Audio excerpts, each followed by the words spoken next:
Hello friends, welcome to NiftyHMS. So today we are going to see how you can get patient consent form set up and signed by the patient in NiftyHMS. So let's just check it out. Once you log in into NiftyHMS, as you are aware, then you can see the dashboard, whether you have logged in as a doctor or patient or a nurse or support staff.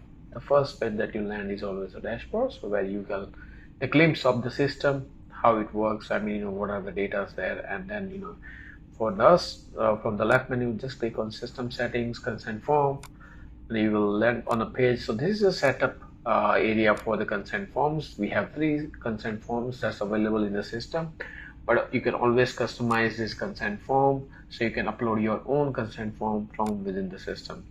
So let's just check it out how it works. So let's go to patient, find a patient from which we need to get the consent form signed. So let's select Wendell Joseph, then go into detail. From all drop down you will see the consent form link just below body vital. Click on that consent form link and just below body vitals you will see. So for this particular patient we already have one consent form signed, but we're going to get the IDA consent form, one more form that's signed from this particular patient. So from drop down you will be able to see that IDA consent form that we have sent to this patient successfully. So on their WhatsApp or on their email they will receive a link to sign this consent form. So over here we have received in WhatsApp for this particular patient. Let's click on that link. So it will open up a page where they can enter some details about the name, their address, which procedure, we can just say the treatment for now, their age, their relationship, and things like that, their guardian details, their address and date, and finally they can do signature. So this is their consent. They can type just their name, so that we can take that as their consent in the system. So now the patient has successfully submitted a form.